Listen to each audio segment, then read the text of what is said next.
So I was binge watching Quentin Reviews videos when I came across his video on last year's YouTube Rewind. After watching it, I clicked on the trending tab to see if YouTube Rewind 2017 was out yet, and it turns out it was. And let's just say it was okay, I guess. Mediocre is probably the better word.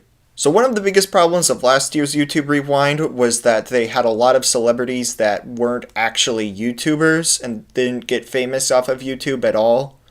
Like people from The Daily Show and stuff like that.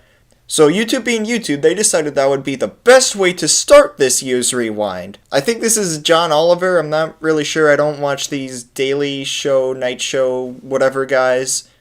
But anyway, he introduces it talking to two girls. I don't know who they are.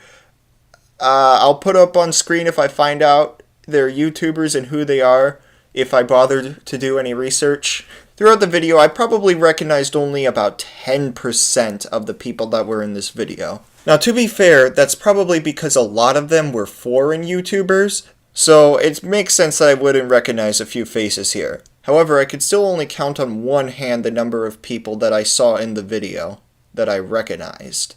Let's see, there was Casey Neistat, the Paul brothers, of course. Oh yeah, I think I saw Philip DeFranco in there.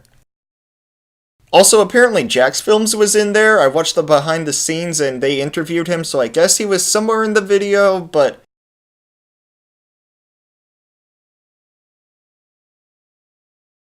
I didn't see him. So of the people in this video, I only recognized a few and actually watched even fewer. Now you may have noticed that I deliberately left out the animation squad when talking about who I recognized, and that's because that's actually one of the good things that YouTube Rewind did this year. In fact, I'd go so far as to say that it's the best thing. Thanks to people like The Odd Ones Out and Jaden Animations, there has been a resurgence of art-focused content on YouTube, specifically animations, and other things like speedruns and etc. Surprisingly enough, they had more than just those two in the video, and they had people like Tabs, Alex Clark, Rebecca Parham. I was incredibly surprised that they actually featured those people, but since they came to rise this year on YouTube, it made sense to include them.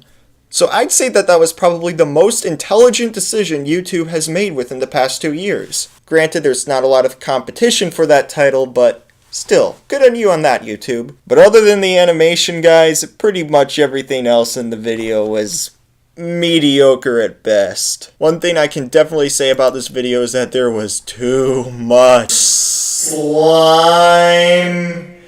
The two main trends that they focused on were fidget spinners and slime, neither of which I was too fond of.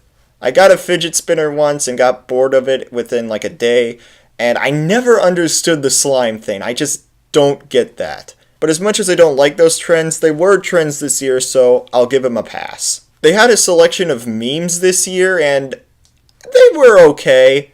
At least it wasn't Damn Daniel or anything that bad. Oh, that was a horrid day. The Salt Bay meme, that didn't last very long, but okay, it was there.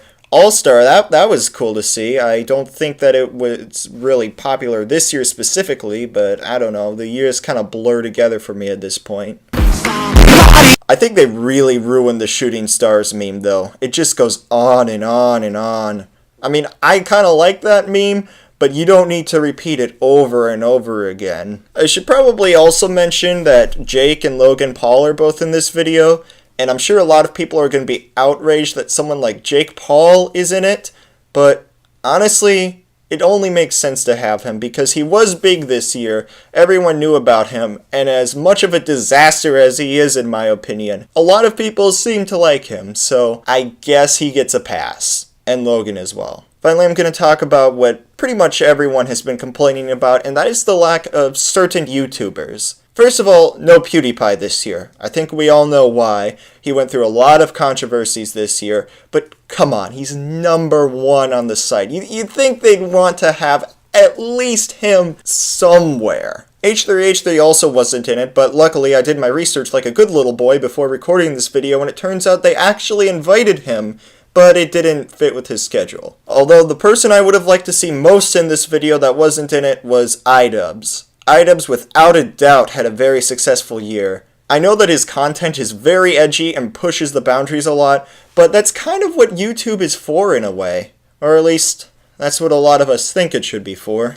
You wouldn't even have to have him doing anything weird or ridiculous. Just have him running around in a cop costume, and boom, instantly everyone would be happy. Overall, I guess they tried with YouTube Rewind. They did get... I'm gonna be honest, guys. This is kind of a hard video to make.